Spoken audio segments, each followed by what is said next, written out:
poinnya adalah bagaimana Kartini itu bisa mendapatkan duit tanpa membenturkan urusan domestik dengan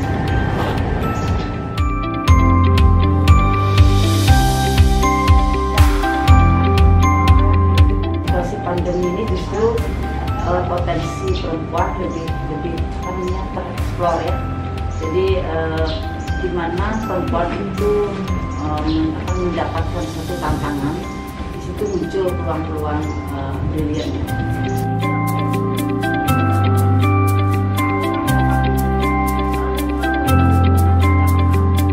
Perempuan itu multi talenta.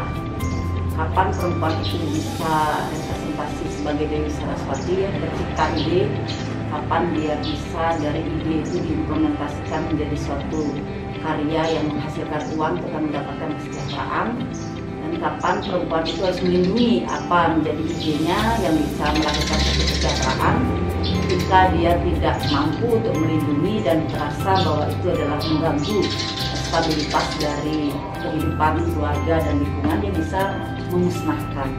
Itulah peran-peran perempuan yang dimainkan. Jadi banyak bilang bahwa kebaikan ada di tangan perempuan sekaligus keburukan ada di tangan perempuan. Sebenarnya bukan keburukan, tetapi dia sedang menetralkan. Jadi menetralkan kembali seperti saat pandemi ini perlu kita lockdown, perlu kita istirahat sejenak untuk bisa kita menjadikan sesuatu itu lebih. Jadi kadang-kadang kita perlu juga untuk tenang, diam tanpa bekerja untuk bisa melahirkan satu ide-ide yang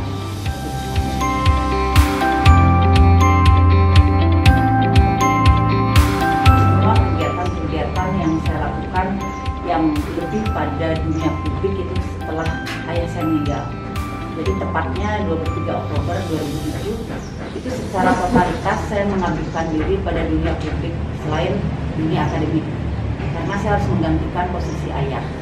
Saat menggantikan posisi ayah itulah banyak yang harus saya kerjakan di luar dari sisi akademik, karena untuk menggantikan kedudukan Prof. Gorda di saat itu di 2007 itu sangat sulit. Jadi mungkin semua tahu bagaimana peran Pak Gorda sebagai seorang tokoh pendidikan ya.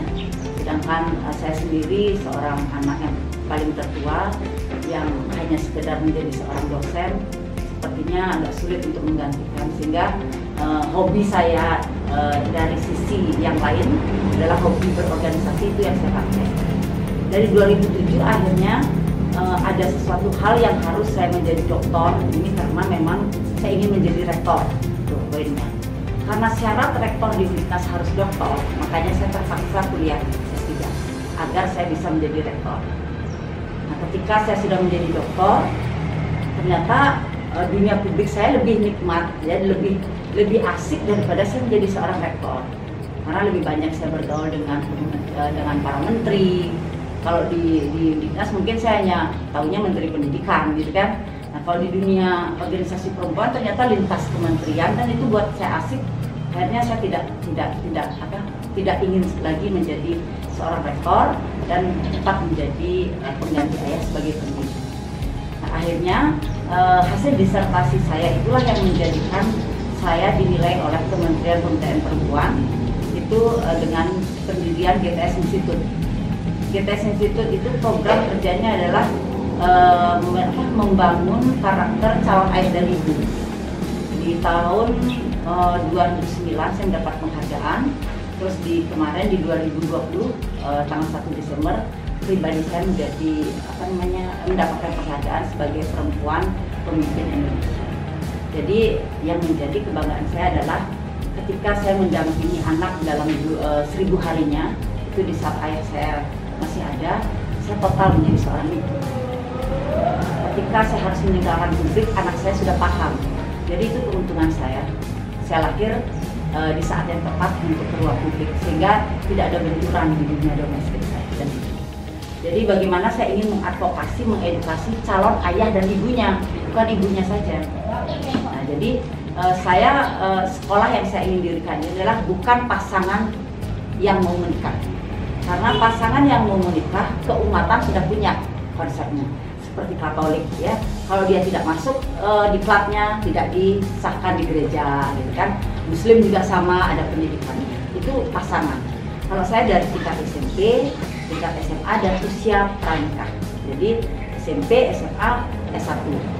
Jadi yang saya pakai pilot project adalah sekolah kampus saya di Singaraja. Jadi ketika dia lulus S1, dia sudah dapat sertifikat ikut diklat calon ayah dan ibu. Saya ingin mendedikasikan diri saya adalah sekolah calon ayah dan ibu akan menjadi sesuatu lembaga yang menjadi tujuan dari seseorang untuk bisa mempersiapkan generasi emas.